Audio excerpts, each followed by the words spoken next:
Hello everyone, I'm back again with yet another video. So in my last video, I had discovered two places where it appears there is oil leaking.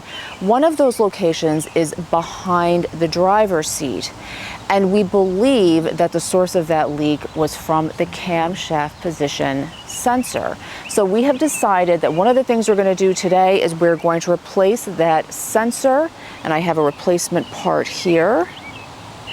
I have a little video of us trying to remove the old sensor, and I can tell you right now, this bolt right here caused a lot of trouble. We needed to ultimately use an extractor to remove this bolt, and it took quite a bit of effort, but we finally got it loose, got the old sensor out, and today we are going to replace it with a new sensor. So here's the old bolt with a stripped out Allen head. This is the one I said was horrible to get out. And then temporarily we're going to use this bolt here with a washer because it is a little bit longer than the correct bolt. And then here's a more close up here of the camshaft position sensor.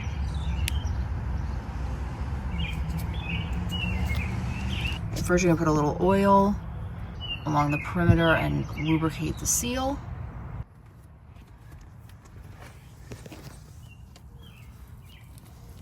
This is gonna be fun.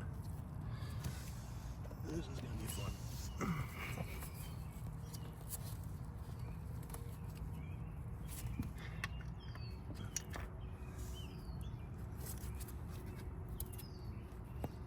Okay, I think it's in. I'll have to check the orientation, but it's in. Okay, there.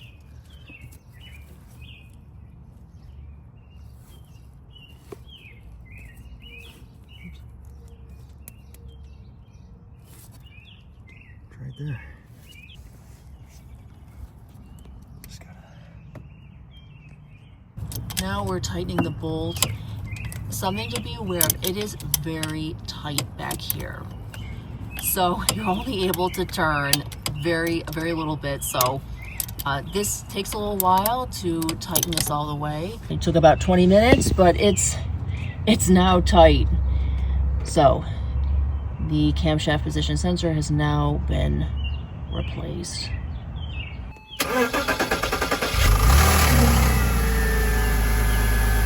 The next thing we're going to do is back the car up onto ramps and drain some oil. We think that maybe the last time the oil was changed, it was filled a little bit too much, and that may explain some of the oil we're seeing here and a couple of other places.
All right, so we just removed about a quart, maybe a quart and a half of oil.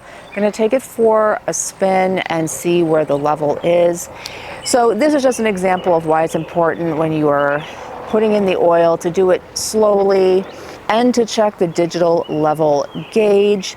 I did notice it seemed a little bit high. Apparently it was high enough that it caused some of these leaks. Now, Now that we've removed some of the oil, that may have resolved most of those oil leak issues that we saw in the back. However, there is a differential output seal on the passenger side, where it does still look like there is a leak. So at some time in the near future, we do want to address that. And of course, I have previously mentioned replacing the tuning forks in the front.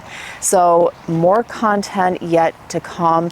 Well, hopefully this video was helpful and has given you some insights in some of the trials and tribulations that are associated with owning one of these cars. That's not in any way to dissuade anyone from purchasing a Boxster. They are really well-made vehicles and a lot of fun to drive, but there are responsibilities when it comes to maintenance. Thank you for being here. I hope to see you in the next one. Bye for now.